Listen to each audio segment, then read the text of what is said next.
Hello and welcome to the Talk with Tariro, a program that brings you all issues to do with us as human beings. As you know, we have a special focus on issues to do with our own health, our social and well-being. And as a country, we have witnessed one issue that has become quite topical in a way, but also we are not according it the importance that it deserves, the issue of mental illness. So over the next 2 weeks, we are devoting our time to discuss this very important issue. And we're starting off our discussions through getting a testimony, a personal story of how an individual has actually dealt with mental health issues. Our aim is to demystify all the myths and misconceptions that we have towards mental health. And we are hoping that after these 2 weeks, at least we'll have a clear understanding. On the show today, to start off, we have invited Zandile Samkange Boni, who is a mental health recovery coach. If you go on social media, she goes with the name Mental Health Advocate. Zandile, welcome to the talk. Thank you, Tari. Thanks for having me. I would like you to share your story with Zimbabwe. I wouldn't say anything about myself without talking about my upbringing. Born in a family of 3. My mom was one of the first nurses to go to the UK to study nursing. Remember, they didn't have to pay. And it was their plan with my dad. My dad was a social worker. Still is a social worker. He's 90. Wow. Still around. And she left me at 2 to go and study. And the plan was that we then later join her to the diaspora. But that then didn't work out.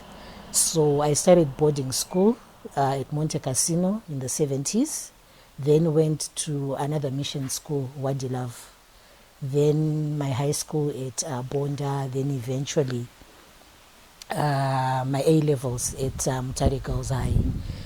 So maneuvering that space, I would like to say, I think probably that's where a lot of challenges came up and were not dealt with when I look back. Yeah. Because it's only now that I realized there is something that was life-changing that happened when I was 14 that I had not dealt with, that I would rather not talk about at the moment. And the fact that my parents were also eventually then divorced, because we know when parents are not together, that can also become a challenge. My brother, my eldest brother, he died at 41. He had drug-induced schizophrenia.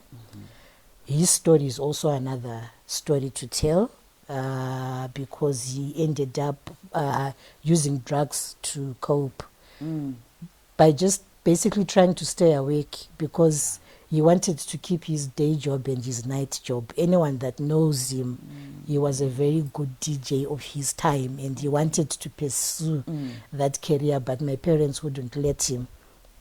Our family was quite academic. The Samkange family is known as a family of academics. So, kuita DJ changa chiri chirombe, but that's what he wanted, yes. But anyway, that's his story. Yeah. So what made me interested in mental wellness is I lost my daughter in 2008 and I didn't deal with the grief well. I didn't handle the grief very well. And I didn't know that if you are not sleeping, it's actually a challenge. And it's only after I thought I was coping that I had a nervous breakdown. And ndikazvifunga ndinotomirera izvozvi.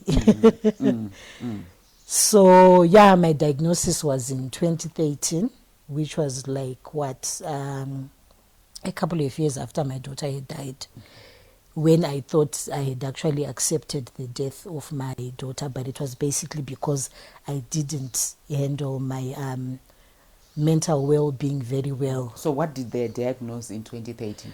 Bipolar. And I then decided to study psychology. I've got an honors in psychology just so I could understand myself better. I've also got a daughter that is on the spectrum, and I also wanted to understand her better and be able to assist her better. And I always tell people, I wish I had my honors before I had my children, because I realized then I would have done things differently where they are concerned, or I would have done things differently in my life as well. Yes. Maybe Zandile, to simplify it for people who are watching, we often hear people saying, I've been diagnosed with bipolar. What exactly is bipolar? Because oftentimes we say, because we actually don't understand. And I would want to hear from you after you were diagnosed. What went through your mind? But first unpack for us, when you're saying bipolar, what were you going through? Okay. I think to debunk mental wellness, we just have to understand that the brain is an organ, just like the heart, the pancreas, because obviously pulmonary kidney failure, it means there's something that went wrong, that has gone wrong within your body. So now when things go wrong with your brain, it's the behavior that we see that we don't understand.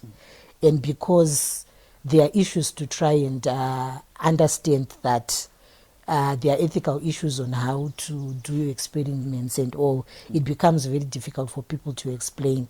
And anything that we don't understand, Yes. And I think we shouldn't really be hard on ourselves, because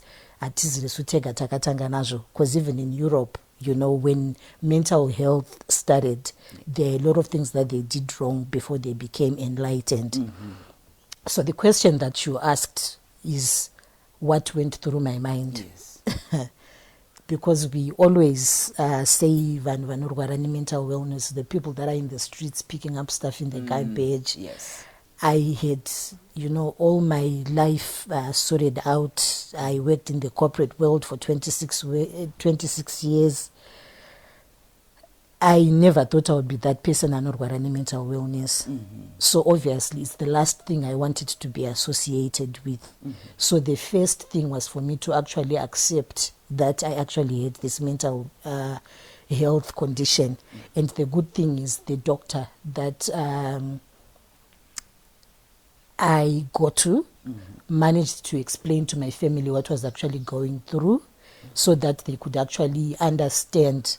Because we know, like any other health condition, mental health can be inherited. It can be in your genes. It could be due to a chemical imbalance. We know we are a lab on our own. We produce chemicals. These chemicals make us happy. These chemicals, make us sad. And these chemicals are also responsible for our general mood. So that's the other thing that people have to understand, that say if you don't have enough dopamine in your system, you won't be motivated to do certain things. Okay, dopamine is just one of the chemicals that that are in our bodies. Yes. We already know of adrenaline. When you're going to fight or flight, you produce adrenaline. But continuously being in that fight or flight, stressed, it means if those chemicals are always in your body, it's not also good for you. It means your heart is always beating and things like that. So anyway, I didn't accept that I was unwell. And I didn't like the way the medication made me feel, because I was given medication to stabilize me. But what I'm grateful for is I managed to actually recover within our home, because my aunt actually came to live with me, because she knew my brother's journey. My brother was once actually admitted at the psych ward at Paris. And I remember him always saying, once you get in the kubuda kwacho kuneta, say kunoneta. But I could never understand him, because ndaitombofunga kuti anozviitisa before I actually went knew through better. it as well. Yes. We will continue with the discussion after the break. Stay tuned.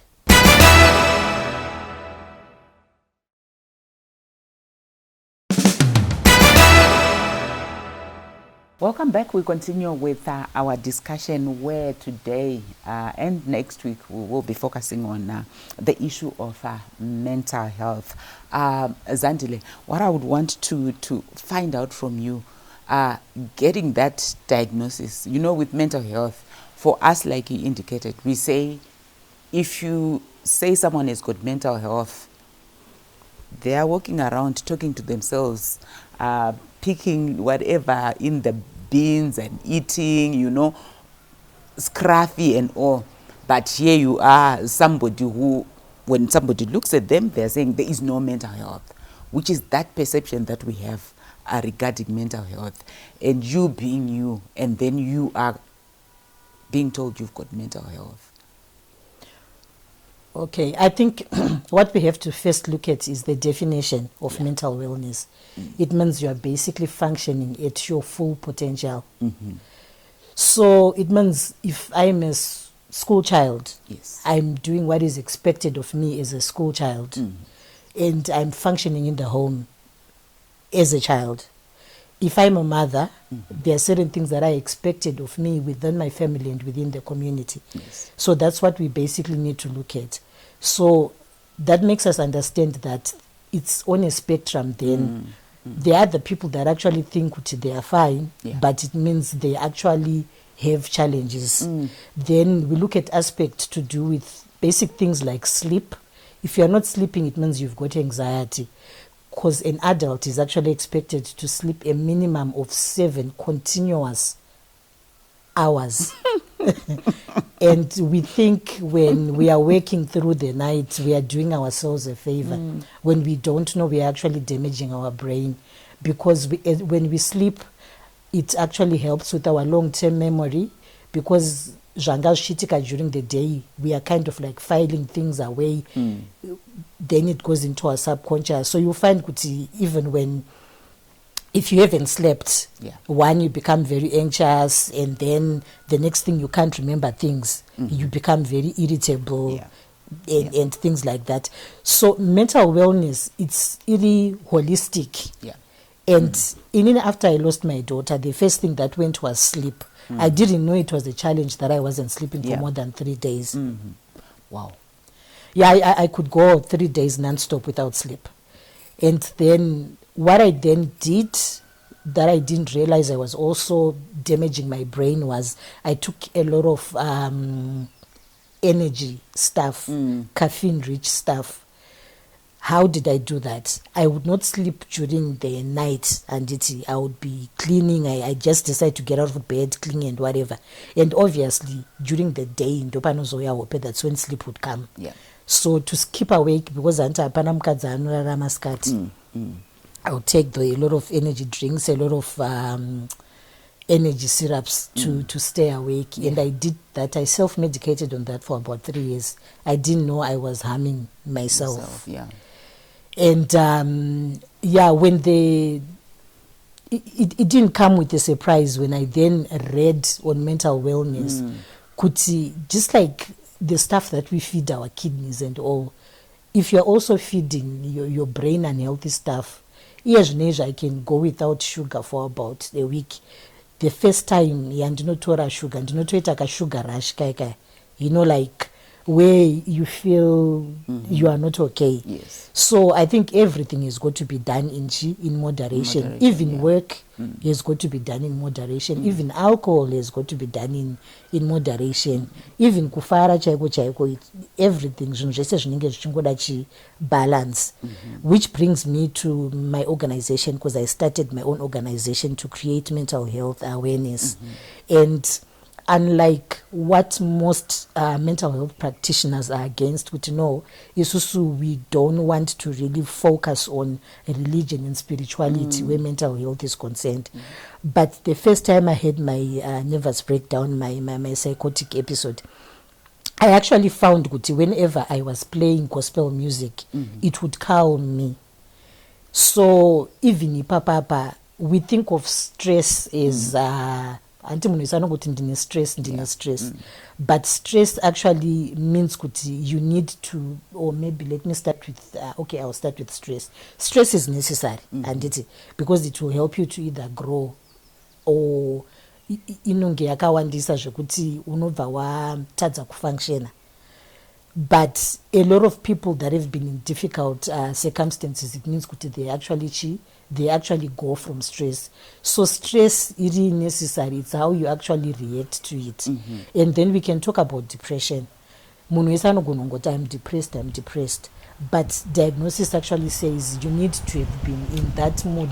It's not just generally being said. You need to have been low for a period, continuously of more than 2 weeks plus. For you to be considered to have depression. Yes, and obviously all these things, my practitioners do anopa diagnosis. Yeah. You can't just diagnose yourself, neither can you diagnose another person. But it's also important to understand my symptoms aya kana akuitika kwauri. And usually izvozvo zvekuti unenge ungori anxious, you know that feeling yekuti wangu wakamirira bus pabus stop kungoda kuenda somewhere I suppose it's different for everyone, because with me that's how it starts. I'm just anxious, and then hana inenge ichingorova, like I said, in fight or flight. And it kana ukavhundutsirwa, you either going to fight or flight. It means you're getting ready to fight the danger that is coming. Or you're getting ready to actually run away. But with other people, they freeze. Like my youngest daughter, she freezes. Anotongomira ipapo hapana kwaanoita sei kwaanoenda. Okay. All right. We will continue after this short break.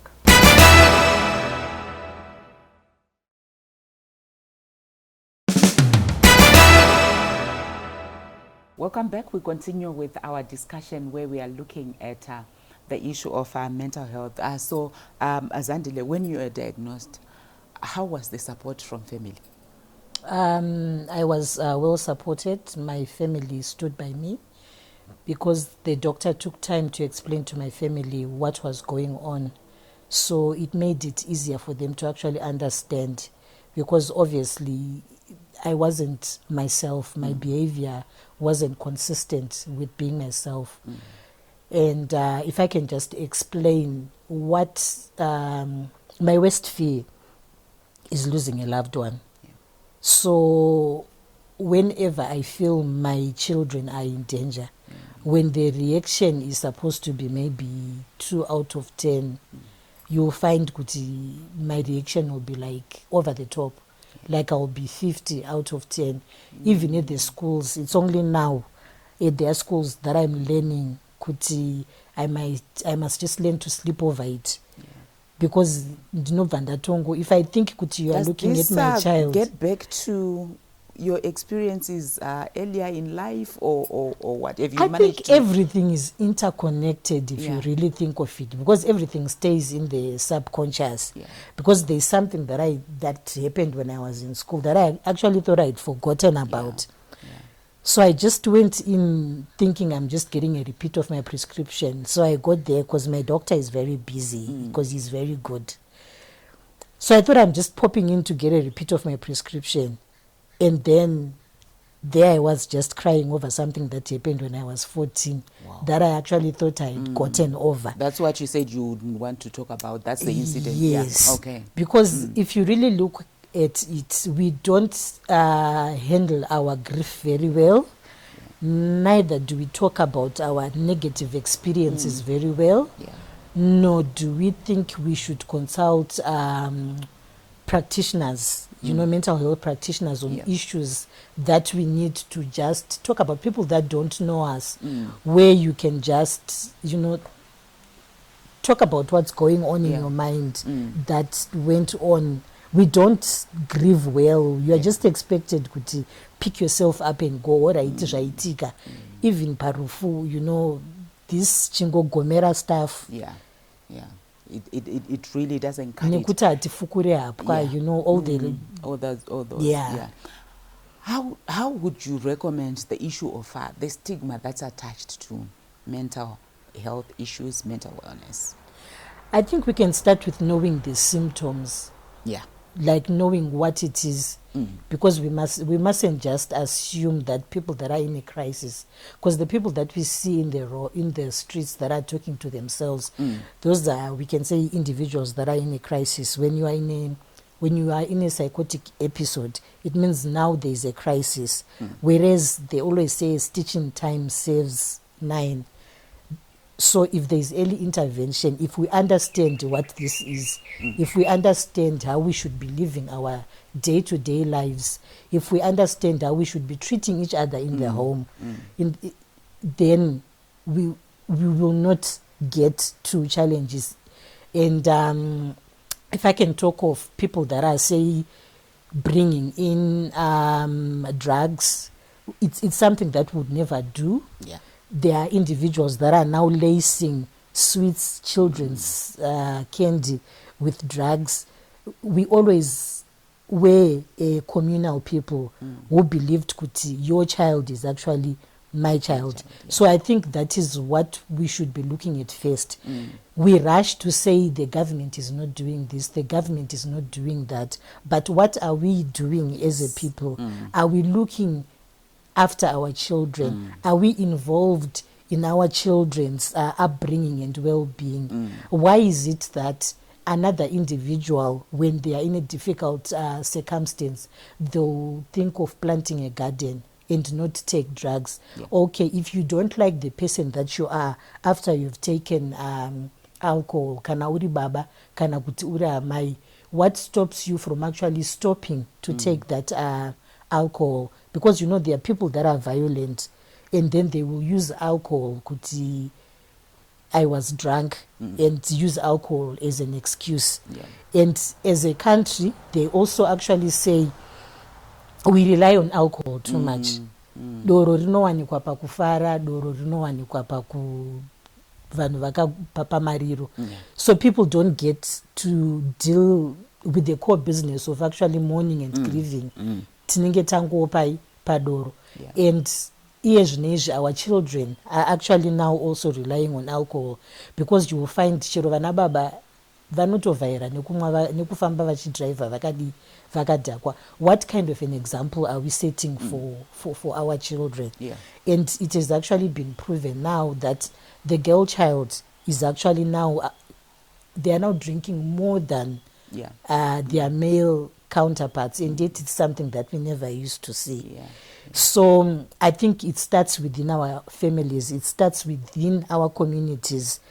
Then we can talk of intervention from other organizations. Yeah. We need to understand what mental well-being is.